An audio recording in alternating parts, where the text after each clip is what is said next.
Okay, let's get started on our treasure map. So in order to make the treasure map today, I'm going to need you to go find a brown paper bag or a piece of paper or even a piece of cardboard, a thinner piece that you could use to make into your treasure map, okay? Using this, it just makes it a little bit easier. If you don't have that and you have brown construction paper, you could use that. And if you only have white paper, we can make it old looking by coloring the whole thing lightly with brown crayon first. So we can take our brown crayon, peel off it, and rub it like this, and it will give it that old look to it. Okay, so I'm going to go ahead and start off by showing you the things you need. So if you would go ahead and gather a brown paper bag, you're going to need a pair of scissors, you're going to need a pen or pencil, a thin one, or a pencil, a pack of crayons, and your markers. Okay, once you have those items, you can pause, go get them, push play, and when you're back here with me, we're going to go ahead and get started. Okay, the first thing that we're going to do today with our paper bag is we're going to lay it out flat like this. So if you notice, this is where the fold of my paper bag is, and I'm pushing those two edges together. I want to get a nice piece of brown paper in here. I'm just going to cut off the bottom of my paper bag, okay? So I've cut off the bottom. You can go use that for some special treat. Put some snacks in it for a friend. Okay, now you want to open up your bag. You're going to go ahead and take your scissors and just cut along the edge here.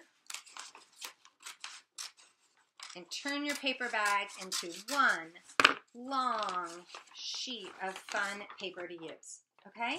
Now, we do not need all of this. So what I'm going to have you do is I'm going to pull my camera up a little bit more for you. There we go. What I'm going to have you do is choose just a portion of this paper bag. So maybe you just want this portion where there's no wrinkles. Maybe you want to make a bigger map. I wouldn't use all of it. I think it's a little too much. But I'm going to cut my paper bag. I'm going to just use this flat portion that hasn't been, isn't folded. Okay, so I'm going to cut there, and then I'm going to cut again here.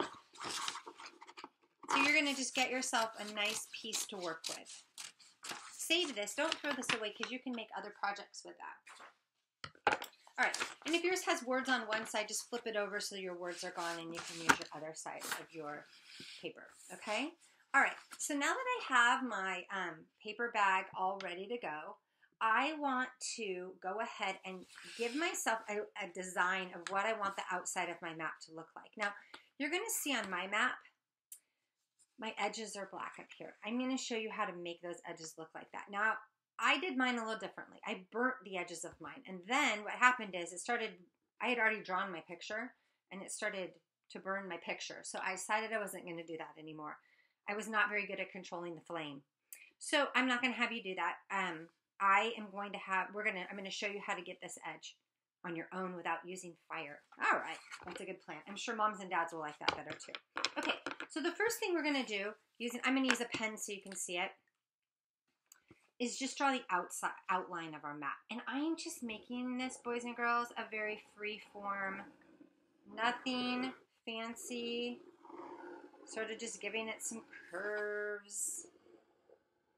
It doesn't matter if I have it right or wrong. And I'm going to cut that piece out, okay? So I'm just going to cut along these edges. If it's not perfect, don't worry about it. Remember, this is a map, so your map is going to look very different than your friends, and they all should have different shapes to them. And even if you cut it as you go and don't draw it first, that's okay by me too.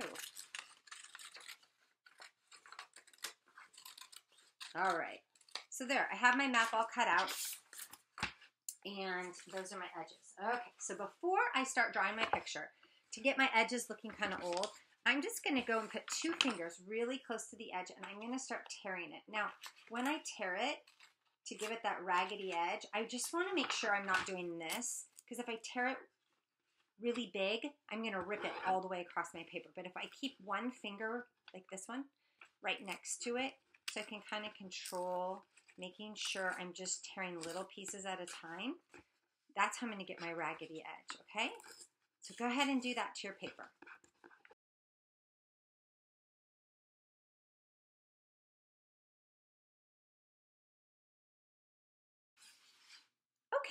So I've torn all the edges on my paper. I'm just going to throw these pieces away, and I'm going to go ahead and start making these look a little bit darker. I'm going to grab one of my scrap pieces from the paper bag and put it underneath here because I'm going to use my crayon. And boys and girls, these crayons are just a little bit thicker. These are my regular Crayola crayons. You can see most of them are broken. But I'm going to use these ones right here real quick. Actually, watch. I'm going to take this broken one and I'm going to peel off the edges. So if you have some old crayons that your parents are okay with you peeling off the paper on, then go for it.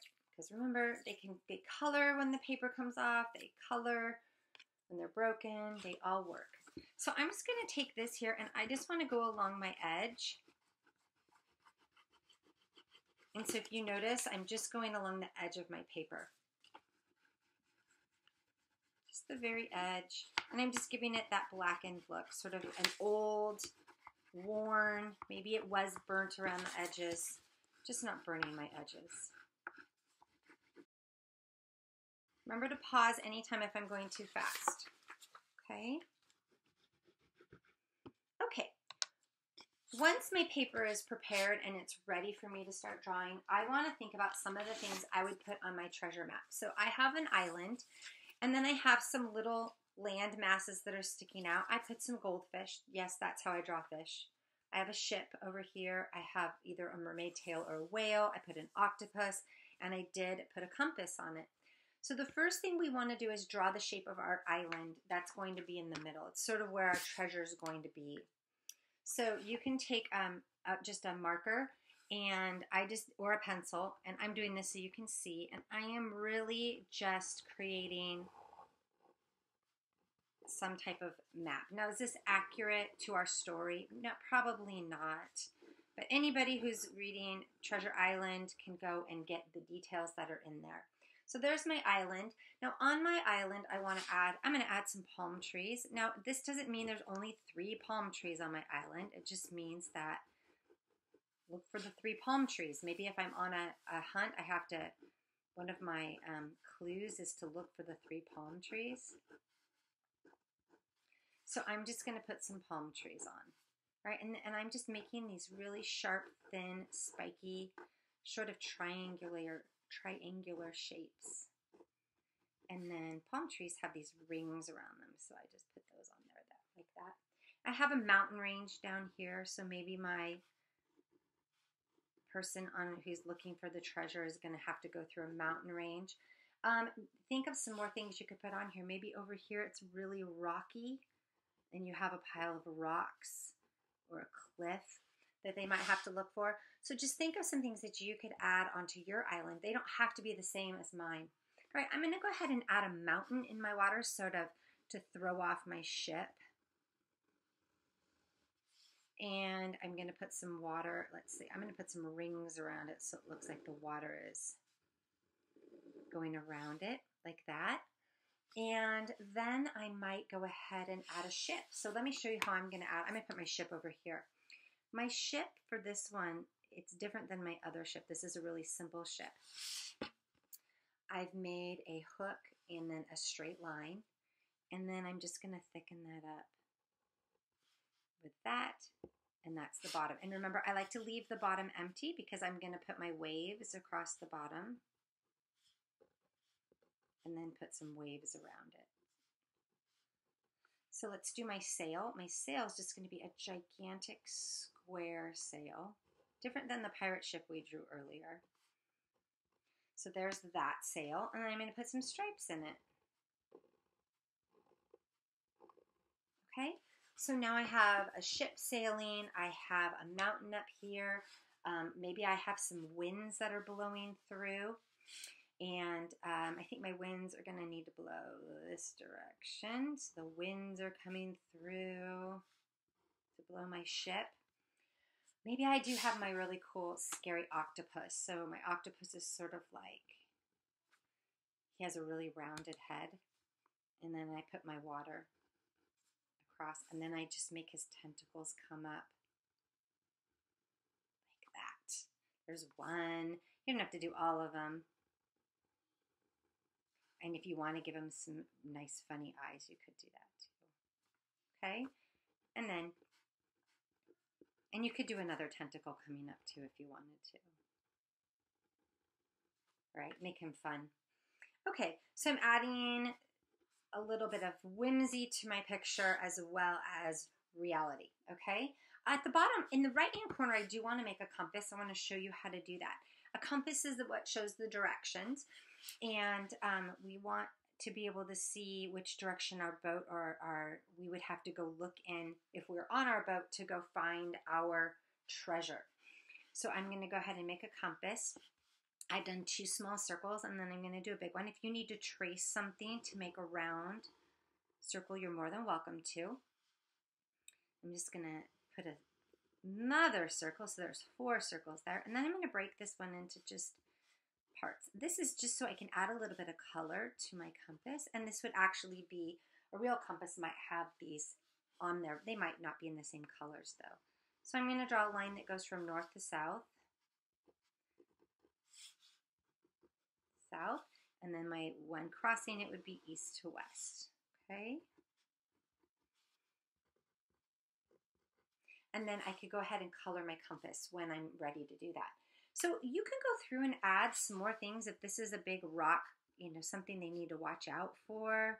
There's these rocks that are going on. You might want to add this little rock outcropping. You know, you might want to put a little X here, like this is where you want to start, and you need to take your path through the trees, over the mountains, and across to the rocky shore, and that's where you're going to find your treasure. You could put an X there for X marks the spot. Okay, now, could you draw a treasure chest on here? Absolutely. Could you draw other items, things in the water? You could draw a shark. Maybe you have a mermaid popping out. Definitely. Those are all things. Maybe you have a whale that you see. You can just draw little ripples of water for waves. Okay? So once you have that all drawn, your next step that you're going to do is to color it. Now, what I chose to do is take my markers and go outline everything. I find that when I outline it before I color it with crayon, it just really makes it look a little bit more impressive than if I just color it with crayon. And as we're in the 4th grade, I think that we're capable of doing something like this. Even 1st graders can do this.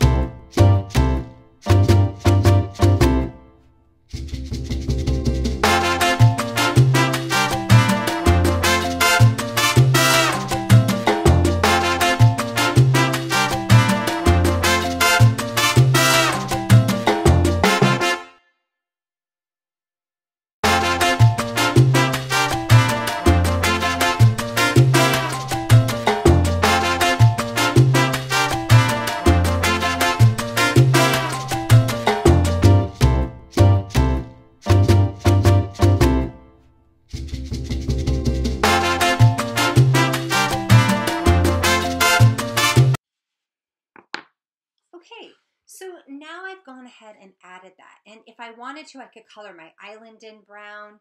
I could color my blue in if I wanted to, but I kind of like leaving it just like this. And then here's the last thing you're going to do for your treasure map. You're going to take your piece of paper and you're going to crumple it up nice and tight. And this is going to make it look old and worn. And the reason why we don't do this before is it's hard to color on it once it's all wrinkly like this, but I really like to pinch it in there and get this. And this is why, if you were using a piece of cardboard, obviously you probably can't crumple it, but if you do have a paper bag, you'll be able to do that. There, and now my treasure map looks older and worn, and we've gone ahead and created a treasure map that we might find in Treasure Island. All right, I hope you guys had fun today, and I look forward to making art with you again soon.